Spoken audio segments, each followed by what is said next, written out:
Welcome to Plan 9 Crunch. I'm Doug Gibson, and this is my son Joe Gibson, and we have the opportunity to speak with Gary D. Rhodes, who has just about authored many, many books, particularly on Bela Lugosi and silent cinema, and more than I can even count right now, okay? You seem to come out with stuff all the time. And thank you very much for being here, Gary. It's wonderful to be with you both and to have the chance to talk about some of this musty old stuff I write about. So thanks very much for your interest. Well, we're excited to talk. You just co-edited a book called Becoming Nosferatu, Stories from German Silent Horror. And you have a story, Tantkampf or something, what's it called? It's called Totenkopf, which in English means death's head. See, I'm 62 years old and I forget these things. It means death. Yeah, I like the way in the story you have the word constantly for dummy or dummy in German. Oh yeah, well yeah. In fact, if you go back to the Bela Lugosi version of Dracula in 1931, there's a lab scene where Van Helsing determines that a vampire is at work, and he even calls his assistant Dummkopf, dummy in German. So I think there's a long history from that through even things probably like Hogan's Heroes of that term getting used in English. So. Yes. Now, what I found unique about and Joe, we'll be talking soon. Don't worry, Joe's going to get a lot of talking. Yeah, great. But in Becoming Nosferatu, you actually took prose and poetry to reflect these German horror films, and your character is a sort of a jaded detective named Jack Six, and he's trying to find the skull of F.W. Murnau. But tell us, you throw in a lot of names in this story and seem to have a lot of fun with it. Yeah, well, I think a lot of us, when we got into horror, probably classic horror, even from whether it was in the 1960s or 70s or whenever, we were always fascinated probably by Nosferatu and Caligari and some of these films, The Golem. Maybe we couldn't even see them yet because it was the pre-home video age and silent films rarely played TV, but we'd see the pictures, in Famous Monsters, in books on the horror film, and some authors like Lottie Eisner took us a lot deeper into that world, meaning a lot of the, I guess I hate to say second tier because some of them I love as much, but the lesser known films of Germany in the period right after World War I, the Weimar Republic period, the 1920s, that period before the rise of Hitler, when German cinema was probably the most, I think, artistic, arguably most fascinating to me personally, at least in the world. And so there's a lot of fascinating films from that period. And we do try in the book and in my own story to get into more than just Nosferatu because of all of those fascinating films, but also at times getting at truth through fiction. It is an absolute fact that F.W. Murnau's grave was disturbed some years ago within the past decade. His skull was stolen, in fact, and it's never been recovered. So that's kind of the nonfiction side of it, just like there is this wonderful, ability to explore what we don't know through fiction. Stephen R. Bissett, a lot of people will know him through his work with comic books and Swamp Thing and his work with Alan Moore. His story is also kind of in that world because the author of Nosferatu, I think it's very true, but very little known, the screenwriter, Galen, actually leaves Germany. So many of them do, of course, with the rise of Hitler and so forth. But of all things, he ended up in a small town in Vermont, in America. So unlike, say, the Fritz Lang who ends up in Hollywood or some of these people that end up with high-profile careers in other countries, or even the few that remain in Germany, Paul Wegener of the Golem fame, because they were themselves Nazis. Galen just disappears into a tiny town in Vermont. And so Stephen R. Bissett in his story looks at that. So I think, it's one of the things you can do with the unknown of film history, sometimes even with lost films. Well, you have freedom, don't you? Like, you've got I can't remember the guy's name right now, but you have a couple where the Golem gives his perspective on his unrequited love and things like that for various women in two stories. Yes. I found that fascinating. And, Yes. and Robert Guffey creates, probably in the most remote part of California, creates a small community where, I'm not going to mention names here, but where a particular character who might represent something today enraptures a town. His name, of course, is Orlok. And Yes. Yeah. Yeah. Well, and Robert Guffey, I think, very close friend of mine. He'll be at my wedding in a couple of weeks. Guffey, probably best known for his book Camelio, which did extremely well. But we actually co-authored a book together. I believe you reviewed it so kindly on Lugosi's Monogram 9. So Guffey, I think, certainly more than myself, he finds himself at this wonderful place kind of situated or at the convergence of fiction and nonfiction in a lot of what he does. And so, yeah, it was wonderful to get all of these people together and cover Nosferatu, but a lot of the other films, including The Golem you mentioned there, All Ron, another fascinating story of the period that was made into 3 films before 1930, one of them in Hungary, 2 in Germany. Very fascinating period, and so it was great, to engage with it in that way, rather than in the typical scholarly way I'm usually needing to adhere to. The Bridget Helm story, Aduane, I don't want to butcher it. I found that very interesting, and I went and sought that movie out after I read it. There was there were a couple of versions. There was one that was made in Hungary that's lost, alas, but the one with Helm, we can still see. It's fascinating. It's a kind of a very provocative Frankenstein type story, but it's the creatures born out of artificial insemination, and using a contribution from a criminal, a hanged man, in some versions of the story. So very strange for the period. I think that's one of the things about the Weimar films is some of them are a lot freakier than we might at first expect 1920s films to be. I would never have watched that movie if I hadn't read this Becoming Nosferatu book. Yeah, well, I'm glad that inspired you because of the work in it, and I think I can say this because it wasn't my story, even though I co-edited the book. It wasn't my story. Tremendous work and thought-provoking. So what did you and Matthew Sorrento do to decide what went into the volume and things like that? Well, we had first talk. Matthew is probably among his achievements he'd be better known for would be as editor of Film International, which has been a leading film magazine since the early 70s, which I love mentioning because that makes me feel young finally because I was born in 72. But Sorrento's editor of Film International, we're very good friends and colleagues.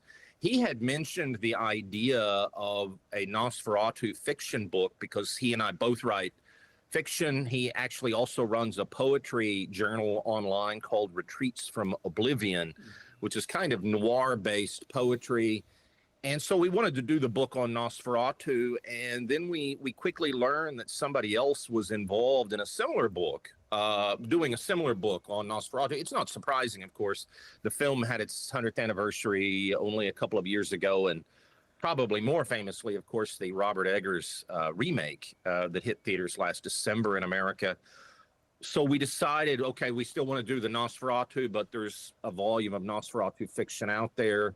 And there had already been a couple of novels about Nosferatu as well, one by Jim Shepard. We decided, okay, we'll open it up to be not just Nosferatu, but inclusive of a lot of these other films, and some of them like Metropolis and The Golem are quite well known, of course, even to the present day. But some of those films, including All Ron, which you mentioned you watched, some of them thankfully do survive. Just fascinating stuff. I didn't mention this in my review, but I was also impressed by a story based on M, where this small time thief loses his girlfriend, and so he goes in a funk, and then suddenly is caught where police are searching, but he finds out they're actually searching for the Peter Lorre character in the movie. I thought that was pretty interesting. A lot of Yeah, interesting yeah, yeah. twists. That's another, this incredible period of Weimar cinema really comes to an end truly with the rise of Hitler and, the famous story of Fritz Lang being asked by Goebbels to be Minister of Cinema. And Lang, of course, says yes to his face and then immediately packs and flees the country. Um, it really does end with that period. And the last couple of films, and thankfully they do exist, the last couple of really amazing films, one of them would be M with Peter Lorre. I think the last would be the Mabuse film that Lang makes in 1933, right? It's released right as the Nazis are coming to power with Rudolf Klein-Roge, the tremendous mad scientist, from Metropolis, we probably all remember. And so, yeah, M is an amazing film. It's an amazing story, I think, in the collection we've done. And I think M and the Testament of Dr. Mabuse really kind of marked the end of this period in Germany, but also, of course, for what we're talking about, this period of incredible German cinema. Exactly. So we're going to have a link to Getting Becoming Nosferatu on the YouTube page. And I want to ask you, and then I'm going to turn the time over to Joe to ask a couple questions too. Yeah, great. First of all, we both of us have seen the Eggers film, and we wrote reviews of it. I've read your review several times. It's not really a review because yeah. Okay, but thank you. Thanks. Thank you for saying that. Thank you, because I don't do film reviews when I can help it. So thank you. Pretty clear. You clarified that pretty well. And so, but you talk about how Eggers managed to provide more insight into the relationship between Orlok and Ellen. If you want to expound on that a little bit, I'd appreciate it. Yeah, well, thanks. I tried not to review the film, but I'm happy to say my personal opinions briefly, because they're not worth anything more than, I suppose the paper they're not even written on at the moment.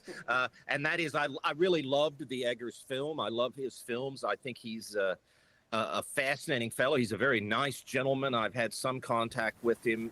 He did a blurb for a silent vampire book of mine. I think his film is really a kind of a renewal, a kind of reimagining rather than a remake. And I think that's also true, really, of Werner Herzog's version from 1979. They're very different than the original, and in obvious ways, like they're both sound films, but they also change the story. For me personally, and again, this is just opinion, I think the Eggers film is changes the story and augments it in a way far beyond what Herzog did. And I think it's tremendous. And I think he expands on the relationship with Ellen to show more clearly something that I think it might have frankly bugged some of us, even dating to the Stoker novel. And for that matter, some of the film versions like the Browning and subsequent. And that is, why would Orlok or Dracula, under whatever name, become so interested with a woman who's got such an association with the very people, the very firm, the very person perhaps that he's involved with for his real estate purchase? I mean, if you're trying to remain hidden in another country as a vampire, this is not the smart play for somebody who, like the character Dracula, including in the novel, is, among many other things, often very wise. I mean, he's lived for centuries. He should be smart in some ways. And so that always, I remember talking with Richard Gordon, the late Richard Gordon, who was for a little while Bela Lugosi's manager and so forth, and had produced a lot of horror films. And we talked about, this is one part of the story that it just doesn't, it seems like a dumb move, in other words, to go after the wife or wife-to-be of the person who's selling you property, and you're going to be living nearby and everything. I think the Eggers film does, without too many spoilers, I think it does kind of deal with that issue in an extremely successful way, and it fleshes that out. And I think it does so also by well, by narratively, thematically, and cross-cutting in terms of editing uh, this kind of relationship that Orlok ends up sharing with Ellen and Hutter, including physically, including in ways that maybe make Ellen question Hutter and his fidelity and even his masculinity. So I think, yeah, I think it's a great work, but I think Eggers is, with films like The Lighthouse and The Witch, I think Eggers is one of the most fascinating filmmakers working today. And so thanks for letting me go on and on about that, because I think it is it's a tremendous experience. I think it's a great experience, the new Nosferatu. He certainly, and I was so happy that Nosferatu became a big hit. I really was. Me too. Yeah, Me too, because I mean, Northman got a lot of attention, but Eggers' first couple of films were understandably kind of smaller. I can certainly understand some people would have found The Witch a little foreign to their sensibilities, because the dialogue was so clearly, wonderfully authentic to the 17th century that it's not an easy film to listen to modern ears, because it is so authentic. I'm really grateful the film did well. It got a lot of attention. And I think one of the great things is we can love both films equally, or whatever we decide. Loving Eggers doesn't mean we have anything against Murnau's silent version, or vice versa. Very good point. Now, I want to ask Joe, I want you to chime in here. I'm a newspaper man. Joe's an academic type, all right? Okay, so yeah. throw some of your ideas that you've talked about in the blog and things like that. Let's keep in mind, I'm 20 years old. I'm 2 years into my English degree. That is all. And anyway, That's wonderful. That's wonderful. I did the academic route myself, and it's great for film studies and having the time and space for research and considering a lot of these things. So I'd love to hear what you think. Okay. Yeah, I read was it called Night Wanderings? I have it up here. Night Wanderings, right? Night Wanderings, Nosferatu 2024. Right. That title came from, excuse me, a bit of dialogue in the Eggers film. Okay. So I wrote that immediately after watching it at the theater, and so happy to talk about it.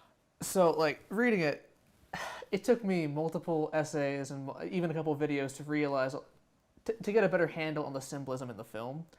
I probably don't have all of it now, because I'm not a learned man by any means, but like I have some more of it now. Initially, I was concerned that there seemed to be more stuff I was coding. I identified as syphilis coded in the movie than like plague coded, but then I realized, oh no, the hand across the city, that is uniquely plague imagery. So you caught all this stuff on your first watch. I commend you for that. Well, thanks. Yeah, thank you. Yeah, well, and I think even this kind of relationship of that hand going over the city and Murnau, which Eggers clearly knows, and there's that similar image in his version of Faust from 1926, as the hand of Mephistopheles goes over the city as Mephistopheles' evil takes hold. So yeah, I think there's several things happening there, and that's one of the reasons I love the film. Yeah. For the record, just so it's on the record here, I had hesitancy calling my things reviews also. I called my first blog post a reaction, and then further thoughts on. I feel a little bit differently about critics. You say in the thing that the critic is the greatest insult in that, was it Waiting for Godot? Or yeah, well, yeah. If we could imagine just briefly all the bad words we could call one another, you're no Bosley Crowther, okay? No. I mean, we could say hypothetically that somebody's stupid. We could think of obscene language, etc. I think in Beckett, he finds it incisive and interesting, perhaps as a writer, and even thinking about critics like Hemingway does with Old Man and the Sea and everything. Beckett said, yes, that critic is the worst insult, rather than whatever four-letter word or take your pick we could think of. So I do have a bit of a thing about modern film critics. Yeah, I do. I guess I'm a bit naive. My issue is that they're not doing it correctly. I feel like they could be doing it a lot better. It's possible, I think, to really go into a text and dissect it and see if everything lines up the way that it should. Oh, yes. I just don't think anyone else is doing that. And I'm not good at that yet by any means. Yeah, well, look. No, I don't know that any of us are, because they're so rich in ways that we love, that we sometimes there's so much going on. It is hard to catch everything the first viewing. I always tell my film students around the world, from Queen's University in Ireland to University of Baghdad, I'm associated with now, etc. You're better off watching one film 10 times than 10 films once, to get that greater handle on all that's happening, from sound and cinematography, mise en scène, through narrative, theme, acting. I mean, there's just far more than I'll even take the time to list. What I guess, and this might be my own problem with nomenclature, is I love what you're talking about. I try to undertake it, perhaps not successfully at times, including in my book out this fall, is called Neglected Scorsese, which is a collection of essays about Martin Scorsese's less successful films, either with critics originally or at the box office or with audiences, films like Bringing Out the Dead and some of those that didn't quite catch on as much as the others. When we're talking about teasing out what's comprising a film, sometimes in ways that even the filmmaker's not aware, I knew Tobe Hooper, and he didn't believe it had anything to do intentionally with the American family breakdown of the 1970s. And I do believe that. So sometimes I think filmmakers are not even, just like all of us, are not always aware of the word root origin of words we say that might date even we're talking on a Saturday, what that means for, thousands of years, where the word Saturday even comes from. So where I would speak here would be, I would call all of that, and I tried to do it, I've done it with individual films like White Zombie, where I try to use a whole book to say stuff, and then now I wish I could go back and say more. I would call those, in my own mind, they are a type of film criticism, of course. I think close reading is a word that a lot of us would use to say, look, I'm getting into this, as opposed to something like thumbs up or down, 3 stars out of 4. I'm going to give you 3 paragraphs and try to sound smart, or even, if I may say, smart-assed. We might say with like, this is a terrible movie, don't bother. That's my concern with film criticism. And I'm tempted to write a lot more about it, but at Film International, to the extent anybody's interested, I did a review of all of the reviews of Joker 2, Folie à Deux. And I found the sheer volume of errors and that people were making about the film. And it's true, watching a film once, it's tough, because you can't catch everything. But I think a lot of these people are trying to write and sound smarter than either they are, or, in fairness to them, that's possible on a single viewing, and that they have to do. I also think that there's a bit of a sheep mentality to modern film criticism. I think we can find it starting with the horror film back in 32, literally. By 1932, all of the critics, like a herd, seemed to want to hate horror movies. Why did the New York Times even though in 31 they sometimes praised them. Why did the New York Times? I read these reviews of Ghost of Frankenstein. Frankenstein meets the Wolfman, Son of Frankenstein, and they are panned by that They're panned, and it's interesting because the first few, Dracula, Frankenstein, Jekyll and Hyde, they got pretty good reviews, and then there becomes this pack mentality. I think it's true of something like Joker 2. I think it's fine to hate that film, to revile it, to say all kinds of things. What I found in the reviewers of it, though, is much of what they were complaining about was simply in error factually about the film. With horror, I think, it's something I've thought a lot about, and I don't fully understand. I want to keep trying to determine how and where horror has become reviled by mainstream critics. I know when it happens for sure with the cinema, and that's in 1932, without doubt. All of a sudden, by the summer of 32, it's all guns blazing by most critics, newspaper or film industry press, across the board by the summer of 32. Once it had really become a genre where a lot of stuff was getting cranked out and they were all aware more was on the way. But, we go through this strange thing where we see, few of those critics would complain about Shakespeare, and yet few plays have ever been more bloody and gory than Shakespeare's Titus Andronicus. uh, Charles Dickens with Ghost Stories, A Christmas Carol. It took until after Poe's death, but by the turn of the 20th century, Poe was heralded as one of the greatest authors on the planet, one of the greatest in America by fellow Americans.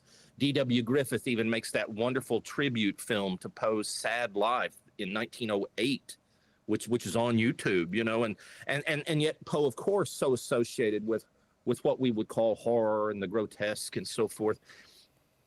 With films, by 32 onward, it becomes this, we hate them, except we'll occasionally say how great Murnau was, including with Sunrise, or how great Hitchcock was, even with, Psycho and on and on. So I like to defend the horror film, not surprisingly, including not only because of the great filmmaker Stanley Kubrick. It's few filmmakers I could think of that I would personally think are more worth study and fascinating, with The Shining in his case. So great filmmakers, great playwrights like Shakespeare have often been drawn to horror. We know this, great authors. I think the horror film has been there throughout cinema history at incredibly important moments. The special effects of 1895, even before Georges Méliès starts in 1896. But 1895, with the Edison film, The Execution of Mary, Queen of Scots, and a beheading, through special effects, through trailblazing special effects, through Méliès helping make Americans and other moviegoers around the world want to see fiction instead of nonfiction, and making fiction foremost at the box office, as we would now call it. I think we would say this about the two-strip Technicolor and Phantom of the Opera 25. The second all-talking picture was called The Terror in 1928, the first Scream, as well as the second all-talkie. Some of the first two-strip Technicolor films that audiences saw would have been Dr. X and Mystery of the Wax Museum. We could go on and on, particularly talking of special effects, sound design, etc. So I think the horror film has been important throughout history for a lot of reasons, and yet it has nearly a century of being reviled. Yeah, and it's interesting how. I want to get one more question on Nosferatu, okay? Yeah. And then Joe, you chime sure. in. I talk too much, so forgive me. It's very interesting. The thing is that I always thought, and I could be wrong, in the Eggers version, Nosferatu was yearning to have a human-type relationship, okay? And Joe kind of disagrees with that a little bit, and that led to his downfall. Or was he trying, like you might have said in your interview, your article, trying to follow some kind of dark ritual or something, be a high priest? Yeah, well, I think there are elements of the occult there. I think they're there in Shadow of the Vampire as well. The Elias Mirage film. Mirage is a friend of mine, and I've talked with him about this. We see it in the original Nosferatu when the contract has all of the occult symbols on it, thanks to Galen.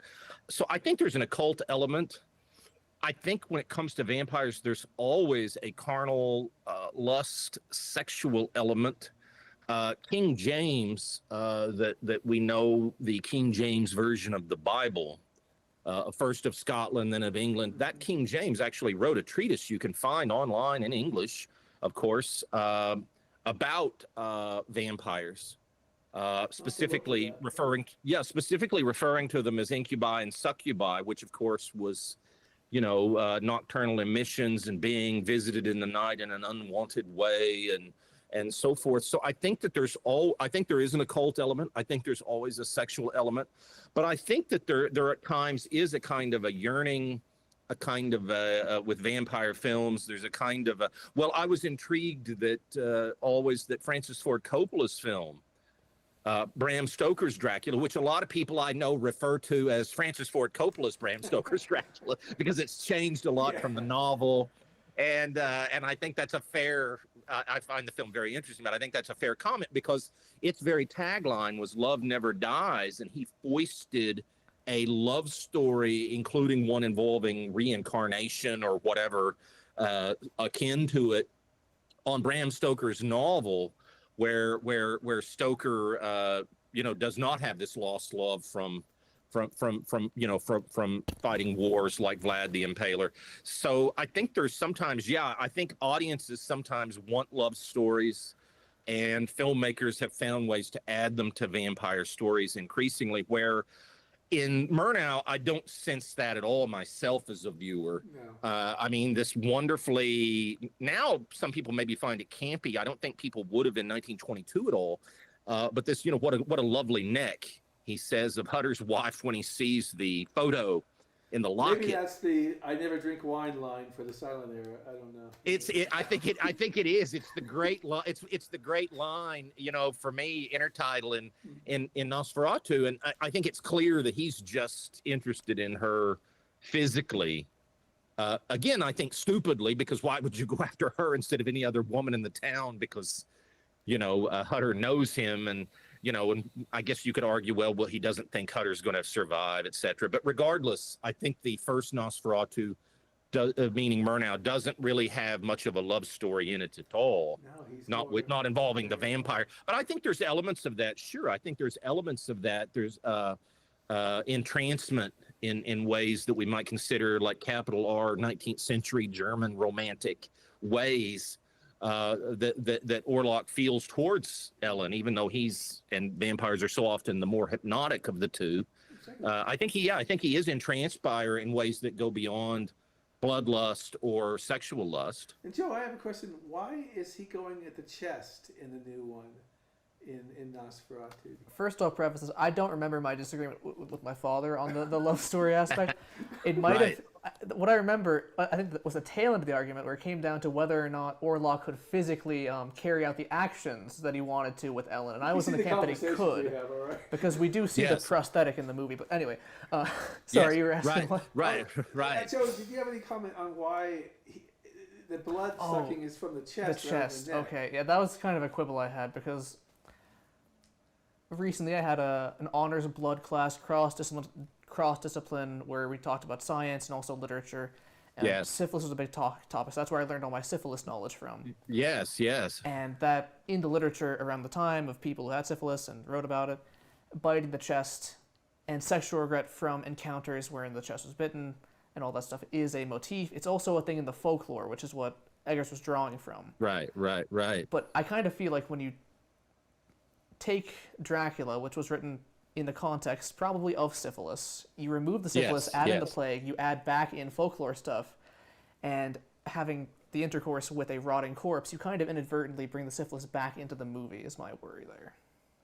Yeah. Well, I think it's interesting, and as you're talking, it's so fascinating because it makes me think of several things. It makes me think of Wilhelm Stekel, who was a kind of, I guess you would say, first-generation Freudian, and he has a published, and I've got a paper about this on academia.edu about all of these real-life patients he had and their obsessions with blood in Germany in the 1910s and 20s, and some of his patients elsewhere. And he and Freud, and I think most notably Ernest Jones, who was another first-generation Freudian. Jones, I've always found this truly fascinating. I guess I get too interested in this stuff, but Jones publishes his book On the Nightmare in 1931, at least the English version.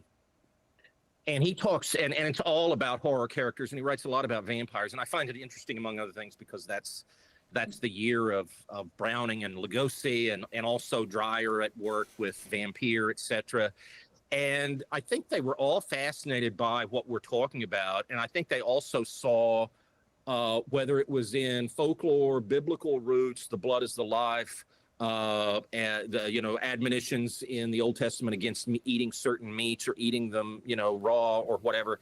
But also blood, milk, water, the consumption of them being conflated as they saw it in the unconscious mind.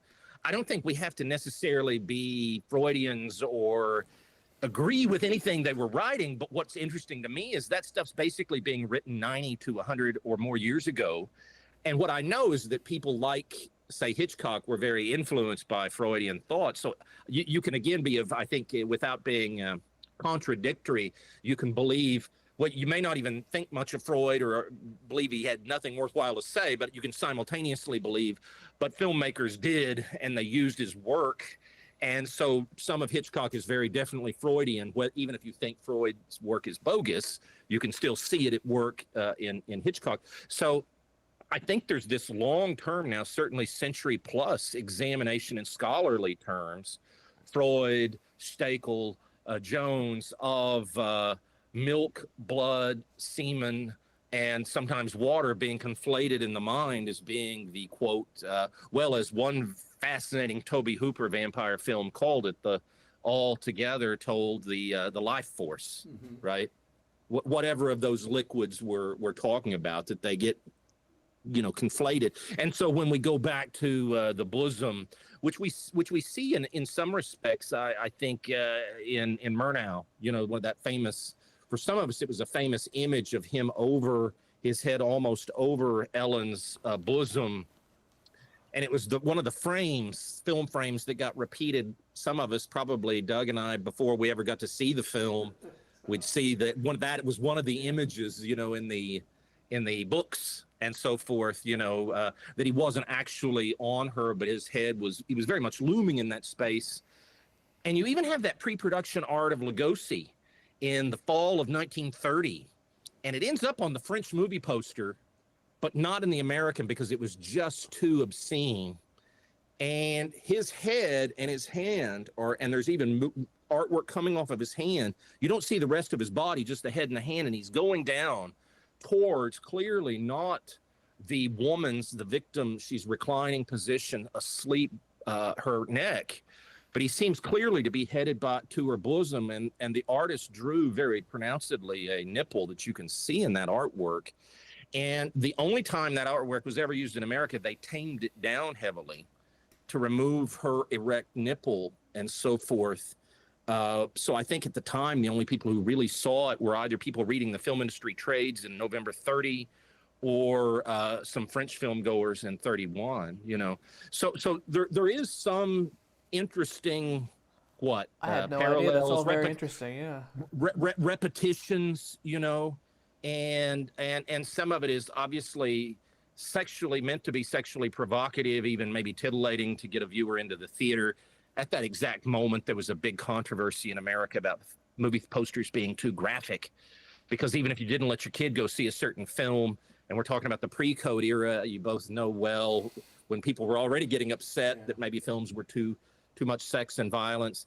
But there was also another level to that fear at the time, which was, okay, even if I don't let my kid go see those films, or even if I don't go see them because they would offend me, I'm being assaulted with some of that imagery walking down Main Street because they're on the movie posters, No,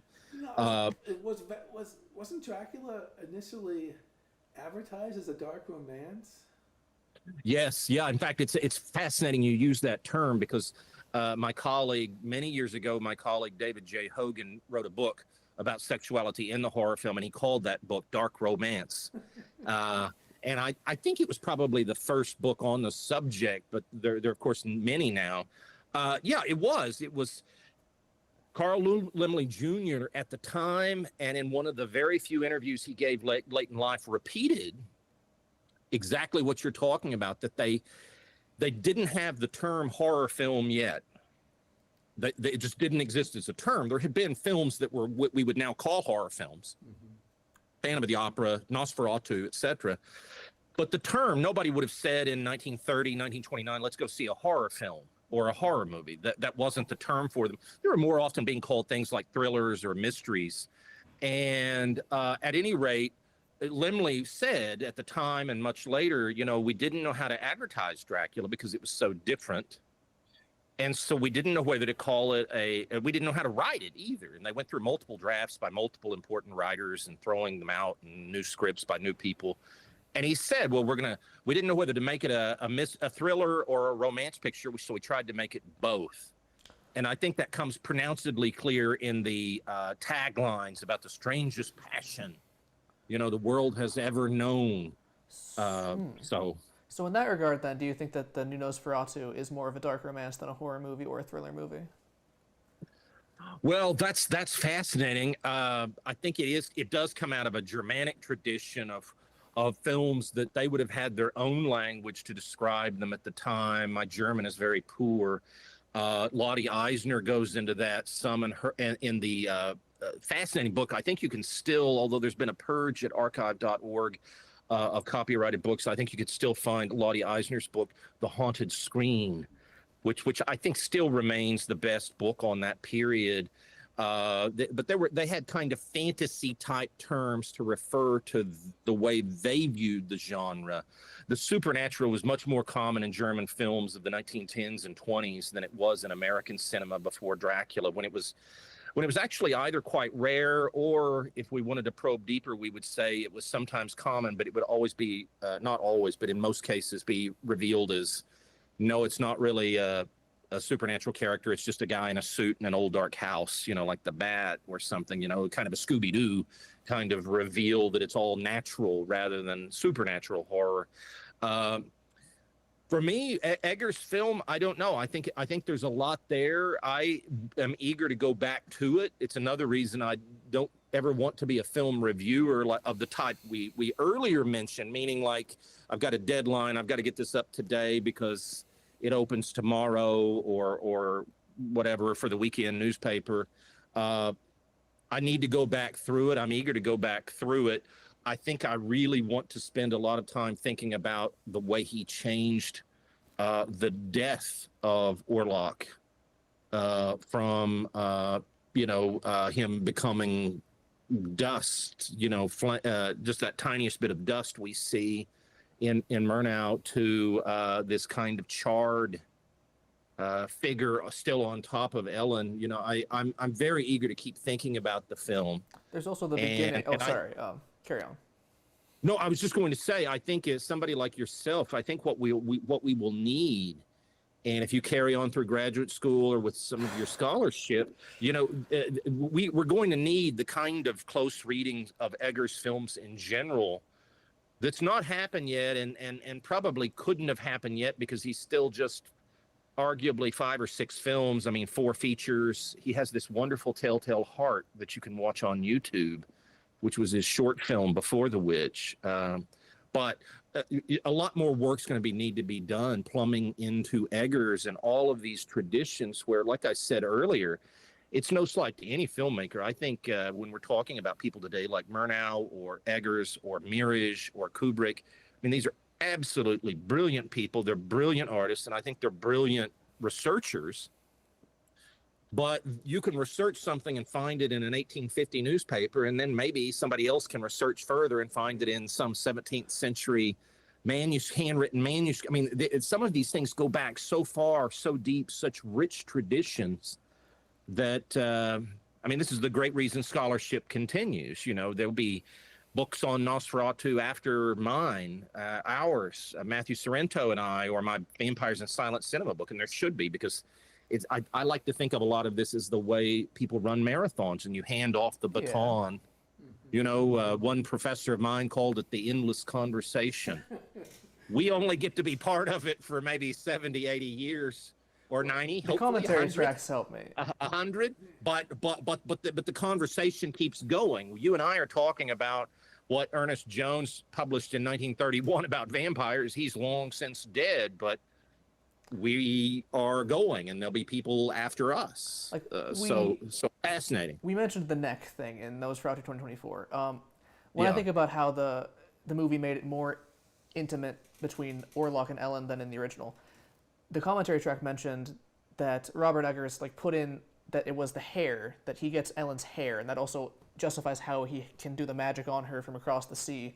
But it's also a more visceral thing than just staring at her neck once. He gets a part of her with him. The commentary track also mentions that Carl Jung was a big influence on the film, and then that led me to thinking, okay, maybe to an extent there's Nosferatu and von Franz being Jungian shadows. I can't say more on that than I've said already, except that, in the soundtrack of the movie, he points out that when they introduce von Franz, it's the Nosferatu theme that they have playing. So I don't know what to make of that. But sorry, just wrapping up my thoughts. No. Well, and it's absolutely fascinating. And see, you're way ahead of me, because when I wrote about Nosferatu, I did turned down the opportunity twice from Film International. Before the third time I said yes, but it won't be a review.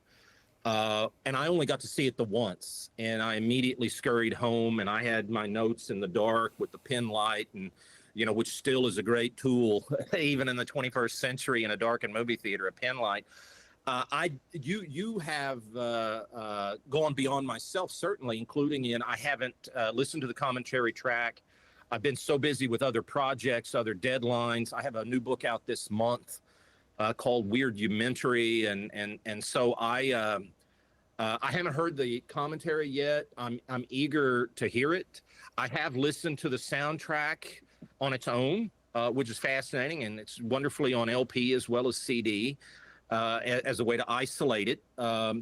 I still find when you talk of Jungian shadows, this reminds me of a brief interview I saw with Willem Dafoe around the time the film came out. It was an extremely brief interview. I think it would still be on YouTube, where there's this fascinating question he's asked, and he's wonderfully quizzical in his answer to himself, it seems, about you played Orlok in Shadow of the Vampire, and now you're playing the, for lack of a better term, Van Helsing character.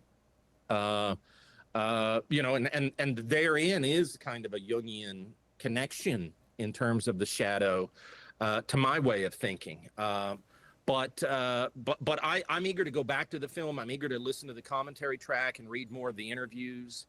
And I think even the timing of its release is worthy of comment. We don't think of death at Christmas anymore. We certainly, for Christians, it's a time of resurrection. It's not resurrection, it's the birth of Christ, and then Easter, the resurrection. We don't tend to dwell on, when it comes to Christian holidays, to death. But in the 19th century, ghost stories, Victorian ghost stories, were extremely popular. There's a publisher who's collected dozens of them. Andy Brooks has done ghost story collections. Andy Brooks, a co-author of Bela Lugosi in Britain. Vampire over London, and they're fascinating. Ghost stories for Christmas and other ones, stories. And there's so many of those. I think there must be about a dozen volumes of those out. We all think of A Christmas Carol. We tend to think of it as a story of redemption, maybe than a ghost story, where a lot of people at the time would have seen it as yet another, maybe the best of them, but yet another Victorian ghost story with the four ghosts, I suppose, past, present, future, and Marley.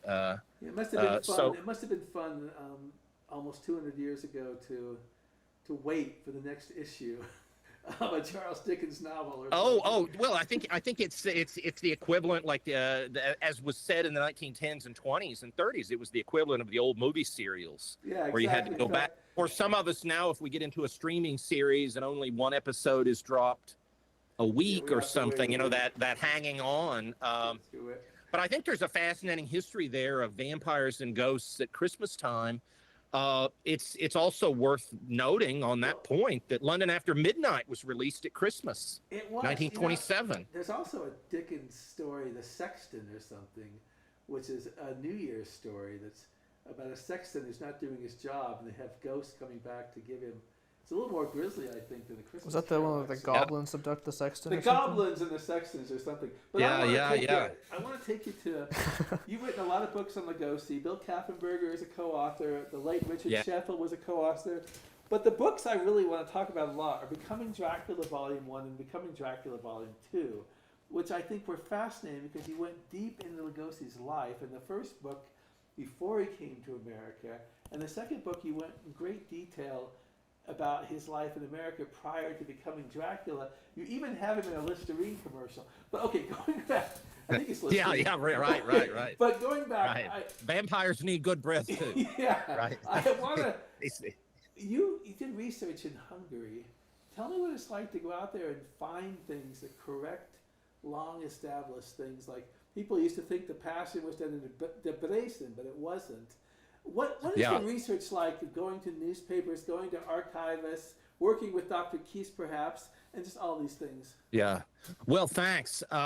It's tremendous. It's wonderful. I think one vampire actor that I worked with once on a film, Udo Kier, known for the Andy Warhol version of Dracula, or Blood for Dracula, he talked about the kind of archival work I do and said it's very much like an archaeologist, the way you describe it. And I've always appreciated that, because there's a lot of quiet hours and sometimes a lot of money and trips and other countries and so forth.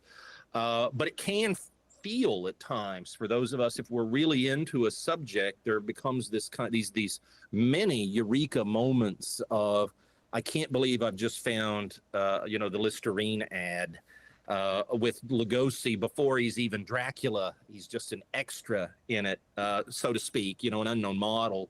So I think it's wonderful. For me, I've always loved that element of research, and even as a teenager, looking into publications maybe nobody had checked before and finding something, and you're thinking, I remember being maybe 20 or 21, and I found a mention in Hollywood Reporter around 1940 that Lugosi was going to star in a version of Jack the Ripper with Boris Karloff, and they were and Barrymore. And I thought, my God, nobody's ever seen this since 1940. Nobody knows this. That'd be a thrill. Right? And it's a thrill. It's a thrill. Now, maybe not a thrill that many other people would share, because, there's a limit about how much interest in these subjects. But the Becoming Dracula thing that you've asked about specifically, I think, was something I was curious about from a kid. Like, when you look at the age he was when he starred as Dracula, even in the play, and certainly by the 1931 released film, more than half of his life was gone before he was ever Dracula, and everybody like me is mainly interested in Dracula and everything after, because we love horror, we love Hollywood films, etc. But that's a lot of somebody's life. That, what did they do? The only person who had really found out much was one of my heroes, greatest friends, and that's Robert Kramer. I've known him since I was about 12 or 13 years old, probably 12. And Bob had found a lot because he went to Hungary. He went to Hungary with Lugosi's fourth wife. So he had done this tremendous amount of work. I think that they were hampered by the fact it was the Soviet era, and that was a Soviet bloc country at the time, and there were limitations of all types, from visa to how long you could stay, etc. So I had, and later with Bill Kaffenberger, had the luxury of going a few times to Hungary without those geopolitical problems. Yeah, restrictions and so forth. Absolutely. So I first went in 2006, and at that time I met with Lugosi's first wife's granddaughter, who had cared for Lugosi's first wife for several years till her death, when she was ill. And I remember going up this right there on the Danube, up these old steps to her place, very grand staircase, but very much old and not refurbished in decades and decades. It had survived the bombings, World War II. And she starts taking out photographs and letters that Lugosi had given the first wife in the 1910s. And she starts telling me about their wedding night and the honeymoon. And I'm hearing this in 2006. It had happened even by then. What would have that been? 9 decades earlier or something like that. At any rate, so I fell in love with Hungary. I fell in love with the people. The then head of the Hungarian Film Institute, Dr. Balog, became a great friend. She was wonderful. I loved it. I went back 2 subsequent occasions, once with Bill Kaffenberger, because we were dedicated at that point to doing Becoming Dracula. I also made 2 separate trips to Romania, because Lugosi's not only his hometown, but the first town where he really was part of a major theatrical troupe, Timișoara, had become part of Romania as well. So I got to go to his hometown, but all of that required Romania. I also did a couple of trips to Berlin, because between Hungary and America, he spent a brief amount of time in Germany. And that was a but it was an amazing time, right? moment. that was a libertine time of the industry, right? It was a limited amount of time, but he was there when Caligari came out in theaters. He worked with Murnau before Murnau did Nosferatu, and he worked with Murnau on a pirated version of Dr. Jekyll and Mr. Hyde. So it's lost, he was isn't it? there. I'd love to see that film. It's lost, sadly, but Lugosi was there briefly, but he was there at probably the peak of German Expressionism and the wildest moment in terms of, frankly, the kind of wild nightlife of Berlin at the time. You know, cabaret might come to mind for some of us, or Christopher Isherwood stories and so forth. Yeah. So we did a lot of trips, and I guess the main thing, couple of things to answer your question. I was always curious about that period, but the other book you're so kind of mine to show there, Bela Lugosi, Dreams and Nightmares, I sent a copy to Bela Lugosi Jr., a longtime friend, and he contacted me after receiving it and was always, of course, as he is, such a great gentleman and friend, nearly an uncle, I think, because I met him when I was quite young, too. And he said, you know, this is tremendous, but he said, I'd love if you could do more. Why not a book about Dad's first years? That's what Dad was so proud of, Romeo and all of that, you know. And so Bela Jr. really... well, he was in The Tragedy of Man and so many other plays, right? It's an amazing career, cinematically and certainly on stage. So Bela Jr. really prompted the book to happen.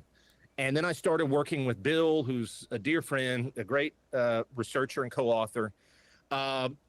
Our trip to Budapest in particular yielded quite a bit because, I mean, we were just literally, you're in the dust. Sometimes pieces of paper you're holding sadly are almost fragmenting because, you know, you're the only person that's touched them in 100 years or cared. And yet, you know, so much was there to find. And so we loved it. It's a tremendous thing, and it's hard in another language to do the research, but it's fascinating. Two things from your book that I really want to go to Szeged next time I'm there, because he had a lot of plays in Szeged, apparently. Yes, yeah. And I also am fascinated by Lugosi holding court in these cafes in Budapest in the first 20 years, you know. And I'd love to someday, when I retire, try to write something about that culture, because it fascinates me.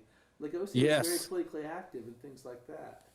Yeah, well, his politics was a huge part of his life, and certainly by the time of World War I and his return after serving as a soldier. The cafe culture there. Cafe culture, that's what I meant to say. Yeah, I think, you know, the best book about it in general that I'm aware of is called Budapest 1900. It's well worth finding a used copy for a few bucks. I'll be looking for it. It's absolutely fascinating. But he was there at a glorious moment, you know, and absolutely fascinating. So many of the places whether it was where he played or some of the places he would have visited, or the cafes, or some of the squares with some of the political work, still exist, as they do in Szeged, as they do in Temesvar. The very stage upon which he appeared, including in Trilby, which we usually think of as Svengali, but, you know, under its stage name, Trilby. Yeah, I mean, I've literally walked across the stage where he trod the boards in Trilby. So a lot of this still exists. You know, a lot of it still exists. Joe and I are walking across the Elizabethan Bridge, and I'm thinking to myself, just to the left, it doesn't exist anymore, is one of the top theaters that he performed in, you know, in Budapest. Yes. And then well, and if you go to his hometown, the birth home and where he lived for several years still exists right next to the church where he was christened. Our next visit is 2027 for 8 weeks, and we're going to go to his hometown. You'll love it. It has been a home in recent years. For a while, it was something akin to, when I was there last, it was akin to what one would call a kind of a convenience store in this country, like a little bodega or something. But it's still there, the church. It's wonderful, wonderful stuff. So it's almost like the history comes alive, you know, doing this work and visiting these places. I'd encourage all of the Lugosi fans, or if you're a Dracula fan, so many of the wonderful places in Romania to visit. It really, as we know, when you're there, it's magical. It almost. You know, we'll put links to both the Becoming Dracula books. We'll probably put a link to your Amazon page because you're so prolific. All right, on these things. Well, thanks, But, thanks. Yeah. I honestly thought these could be excellent textbooks too, on the history. Well, of I film. appreciate that. I appreciate that. We never intended it to be 2 volumes. It's just we found so much research, and for us at least, it was also very exciting. It became 2 books because of that reason. Okay, we're going to talk a little bit about silent films. Before then, Joe and I were discussing what is the best sequel to the 1931 Dracula. Okay, and I'm thinking Dracula's Daughter probably. Okay. Yeah. Joe, what did you think? Well, I kind of consider Return of the Vampire Yeah, from we're thinking that should be 1943. thrown in there too. And Yes. to an extent, Renfield 2023 Well, this is can where be we disagree. considered because it recreated the footage with Nicolas Sure, Cage. sure. Certainly the director called it that very outwardly, Yeah. as I recall. Yeah. Dracula's Yeah. Daughter is still the best one, though. What do you think? What's the best post 31 vampire film, particularly in the Well, universe? I'll go with the pack mentality here because I sincerely believe it. I've even done a book on Dracula's Daughter. I think that's the best. I do I've think read that Son of book. Dracula. I do think Son of Dracula is underrated. I would personally have preferred if it was Lugosi or even Carradine, but I think as a film, aside from that, it deserves probably better praise than it's gotten. Very atmospheric, well written. Well, he's the most aggressive Dracula of that era, isn't he? Yes, he is. He is, because Lugosi would not get that physically aggressive until Abbott and Costello meet Frankenstein, when they're fighting at the castle and he picks up and throws a flower pot and he's fighting over the gurney. And, but yeah, Lugosi had not been that at all that physically aggressive. No. Well, Joe and I were thinking though that Dracula could never be a cuckold though. All right, that's No, exactly.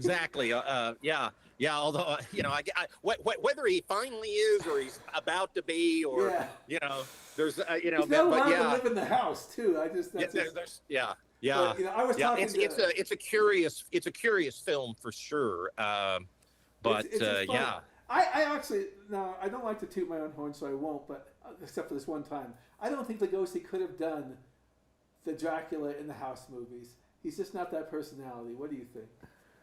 I agree. I think they would have been different. Not only because it would have been him, but I think the parts would have had to have been written differently. And in particular, House of Dracula, if only because he's more of a character in it for more running time. Yeah, I agree. So I think Return of the Vampire is an excellent film. Is it, in your opinion, just a de facto sequel to Dracula?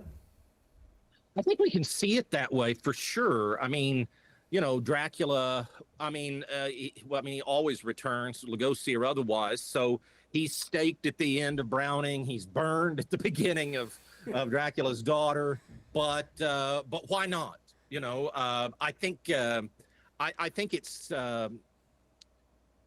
if I had to have chosen, not that we can go back in the past or that I would have ever had a choice, but I prefer that he made Return of the Vampire than if I could instead magically have had him in House of Dracula or Frankenstein. I think it's a better part than either of those films would have allowed for, even if they'd been written a little differently. So for me, I'm really grateful of that film. And I think, the title alone, of course, beckons us to see it as a sequel, Return of the Vampire. And even that definitive article, because Lugosi was Let's just go a little bit back into your book, Vampires of Silent Cinema. We'll provide a link to you said it's now out in is it, I can't remember. Paperback now, just this month of May. Yeah. It's in paperback now. Yeah. I think you started that book out, correct me if I'm wrong, detailing a news story of vampires in Hungary back in like the couple of the 1800s. They even went to America.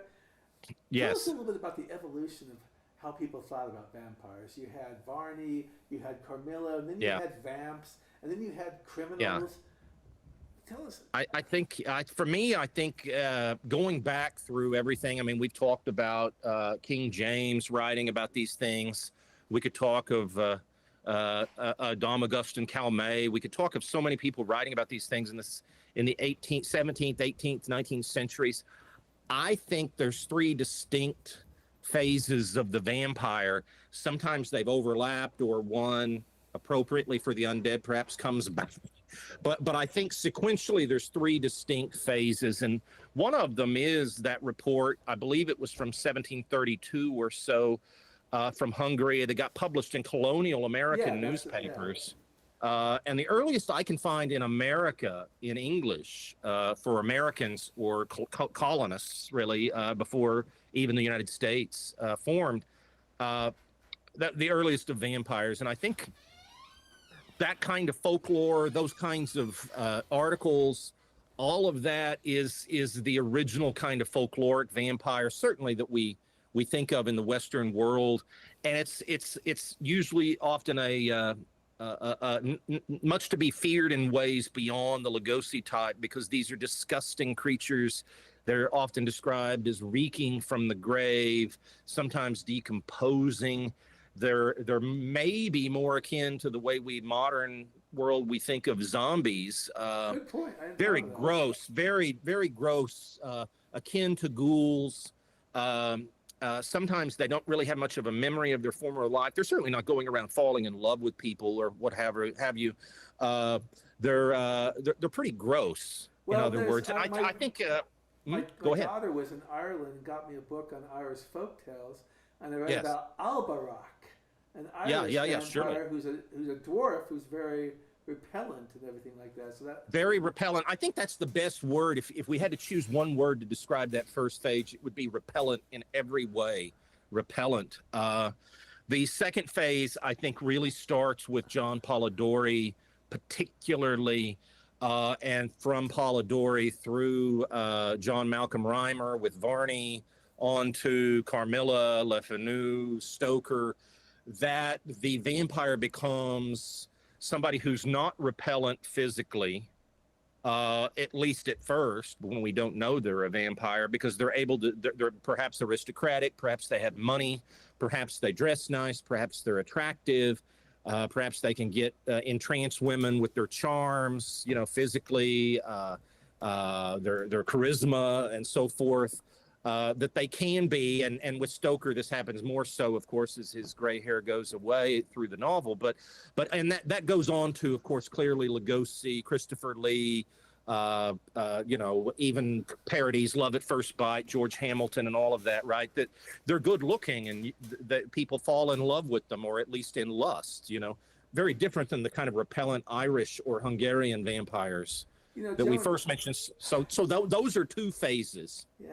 You have some pictures in that book of vamps who are literally sucking the blood out, not really necessarily, but sucking the vitality out of young men. Yeah, and that's the third of the three. Mm-hmm. And vamp, I think occasionally we still hear that term in the context we're talking about. So you go from repellent vampires to attractive supernatural vampires to attractive, natural, very much human vampires. And that doesn't begin exactly with Rudyard Kipling and Philip Burne-Jones, but they popularized it heavily in 1897 with Burne-Jones painting The Vampire, and Kipling's accompanying poem for the exhibit originally, and it becomes quite famous, scandalous. It's reproduced as a pen and ink in newspapers across America and much of the Western world. It's exhibited scandalously in America. And then, of course, it leads to stage plays, films. Theda Bara would obviously be the best-known actress of that period. Right? A Fool There Was. That was the film where she plays a vampire. A Fool There Was, which is a line from Kipling's poem that accompanied. And so the fool was her victim.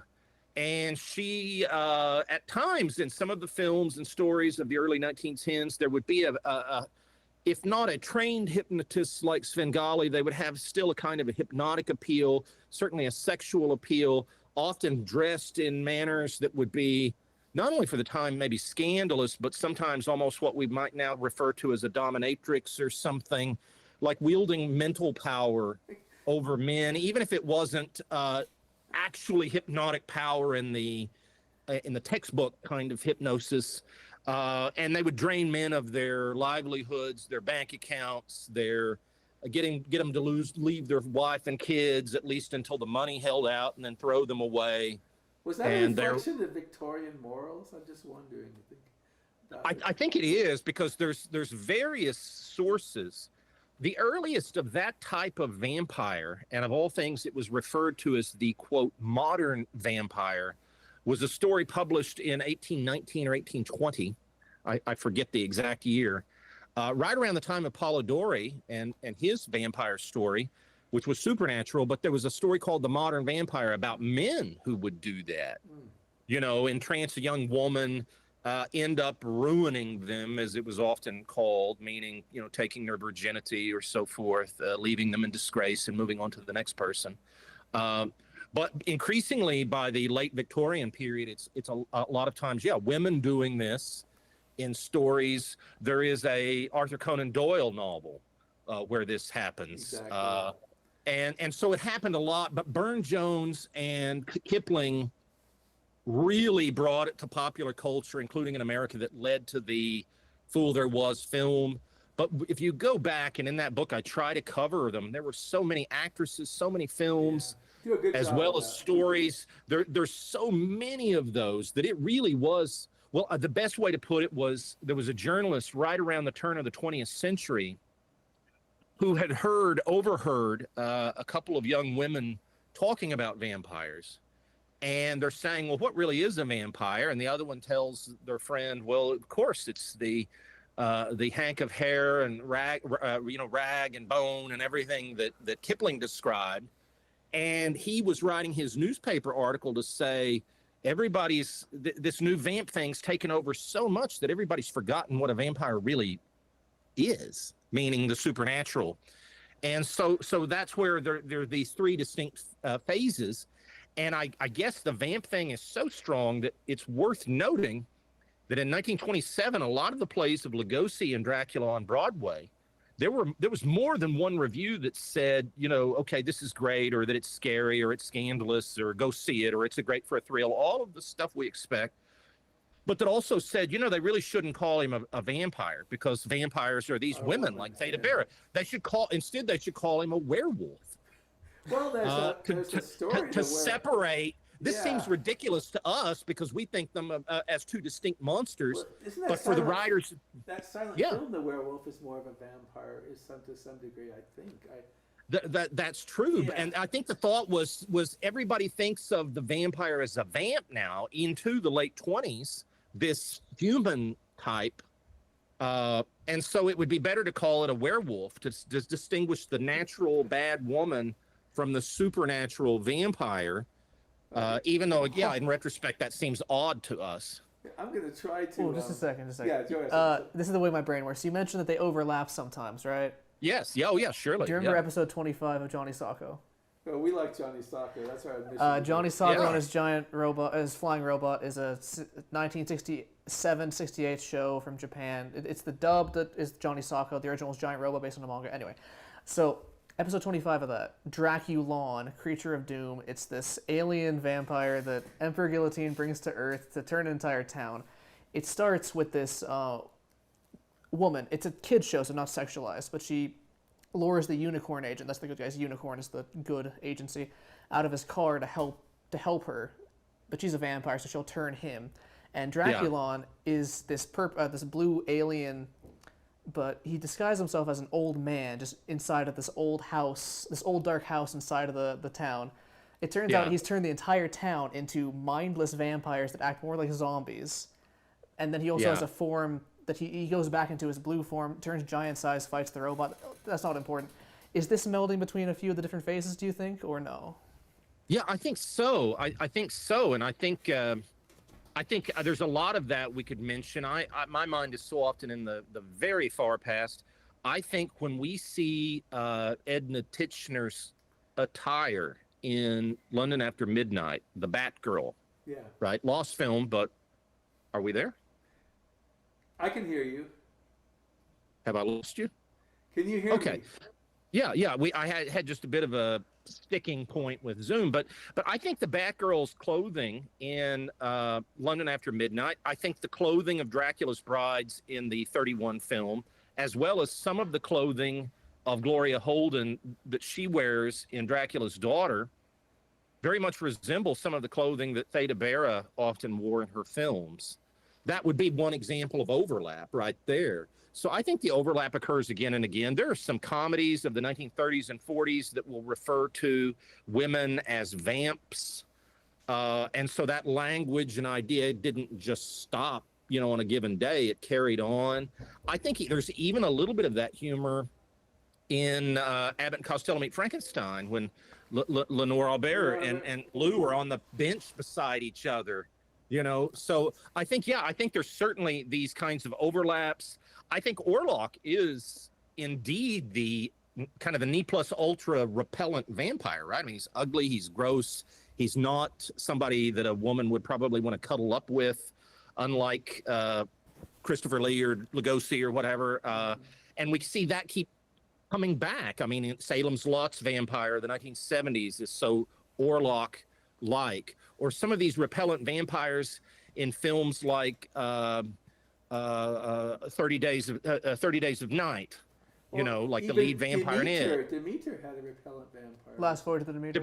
Yes, absolutely. So that repellent vampire comes back. I think of the one, and I'm about to mention it, and I can't think of the actress's name, but Fright Night, the original film Fright Night. Well, that's the woman Amanda Beers is the girl, and the female vampire is very beautiful, but then when she shows her vampirism, it's the most ugly. Oh, you're talking about Fright Night 2, right? Julia Carmen. Oh yes, thank you. Carmen, yeah. This goes, but so yeah. I guess my point would be, this is a long way around the bend of saying, yes, I absolutely think these things overlap and don't go away, and it's fascinating stuff. Really. We're all about cult movies, and that includes Johnny Sacco. But anyways, yes. I wanted to add a couple things to tell people who are going to get the book that you have a wonderful chapter about the weekend premiere of Nosferatu in Germany. Yes. And it was like almost a festival where they'd also show the movie. Right. And then there's also a wonderful chapter on the first Hungarian semi-adaptation of Stoker's novel called Dracula Halala. Previously, you published in an academic journal a long article about it, but you also provide the entire novella of Dracula Halala, which is quite interesting. And that's more like Caligari, in my opinion. Am I wrong to some degree? Yeah, no, I think you're right. It is kind of a Caligari type story, and I was able to find more information when I first published about it. Among these trips we already mentioned to Hungary, I was always trying to find out more about it, as well as, of course, Lugosi in Hungary. One of my favorite things is there was, in 1923, there was a weekend. I think this is delightful. Had we been in Budapest, I wish we all three had been this weekend. One theater was playing Nosferatu. The other was playing Dracula Halala. We could have seen them both the same week, competing Draculas on screen the same weekend in 1923 in Budapest. But, wonderful memories. Are we ever going to find a Dracula Halala? Do you think it's gone for good? I wouldn't want to bet that it would show up, but I also know to bite my tongue from going too far, because I think it was in the year 2002 that in the New Zealand Film Archive they found Le Manoir du Diable, the Georges Méliès Devil's Castle film of 1896. We had read about it, you and I, since we were little kids. We never thought we would see it. Sometimes regarded as the first horror film ever made, and then in 2002 it shows up in New Zealand. And now any kid can on their phone watch it on YouTube, So I doubt it will show up, but stranger things have happened. And a lot of things that are being found are actually being found in archives. They just are often understaffed. A lot of things are unmarked. They're nitrate film prints. They have to be careful with them. So there's a chance. I don't think so. Because someone finally looked to see what this unknown film was, in Paris. Yeah, which is one of the best stories that unknown had a different meaning there than had been believed. And so, and that's the other thing though about the silent period that's wonderful is many times, as we know, when films were released in other countries, obviously they changed the language on the intertitles, but they would also sometimes not just translate the title to the other language, they would totally change the title to something else, you know. So it's quite possible that and hopeful that we'll find more. Are there archives in Eastern Europe you can still cull to try to find these things, do you think? Well, you can certainly go to the archives. There are archives throughout Eastern Europe. There's a wonderful one in Budapest. As far as accessing nitrate film prints, you often cannot do that because there is this great danger, not only of their decomposition, but of possible, they're extremely flammable. They can combust, at least that's the belief. And they give off toxic fumes. This whole, it's quote, vinegar syndrome, it's called, which is now the name of a modern Blu-ray company, but it comes from that decomposition stage.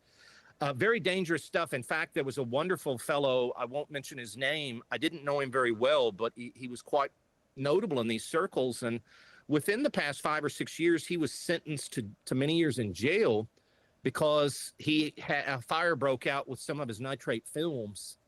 And they blamed him and sentenced him to prison for it was negligence. It was not intended at all.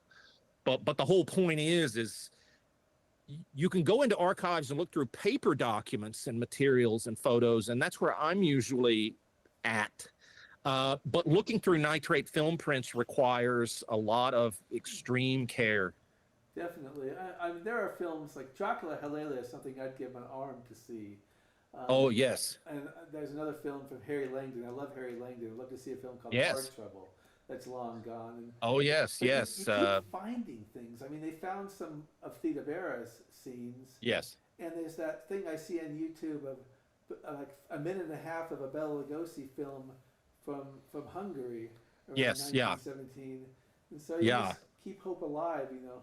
We want to keep hope alive with them because, you know, Lugosi was in a version of the Portrait of Dorian Gray in Hungary. That would be great to see. He's in that lost version we mentioned of Jekyll and Hyde from Germany. All of us, I think, that are F.W. Murnau fans are just dying to see Four Devils, which was one of his Hollywood films and lost. The Hungarian version of All Wrong, where the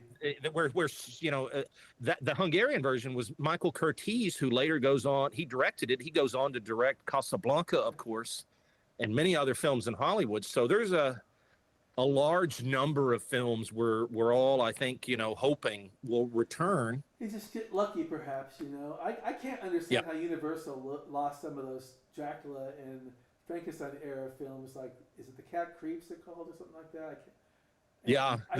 There's several minutes of Cat Creeps that exist, but not more than 5 or 6 minutes. And so, how do you do this? I think sadly they presumed that, you know, not being aware of television's future arrival and need to show old movies, let alone Blu-ray, DVDs. I don't imagine anybody thought in 1925 that you and all of us today, all three of us, would have mentioned 100 years later Phantom of the Opera, you know, or something like that 100 years later. So I'm afraid they weren't as forward-looking as they should have been, but it's sad. I read Baby Peggy's autobiography or memoir, whatever, and she was making these shows where they would actually destroy the film after they'd ran for a few weeks. Or recycle it. It's amazing, isn't it? Well, Gary, is there anything else you think of as interest that you want to share with our viewers right now? Well, I just want to say thank you to both of you. It's wonderful. You know, we had hoped to do this before. We were unable. That was my fault. But I'm so glad to do it now. And my main hope, my main request is somewhere down the road in several months, we'll be able to do it again. Oh, I hope so too. We're going to have Bob Kramer on a second time once that new adopted version comes out. Absolutely. Well, Bob, as I said, is one of my 3 or 4 biggest heroes in life. So we all are looking forward to that, and I'll be watching and listening as soon as you post it. All right. Thank you very much. We're Plan 9 Crunch. I have to say this right now. Plan9crunch.com, which is a blog. Plan 9 Crunch at YouTube. You can and TikToks is called, right? Okay. TikTok. And we also Plan 9 Crunch podcast and blog at Facebook. And thank you very much. And that's a wrap.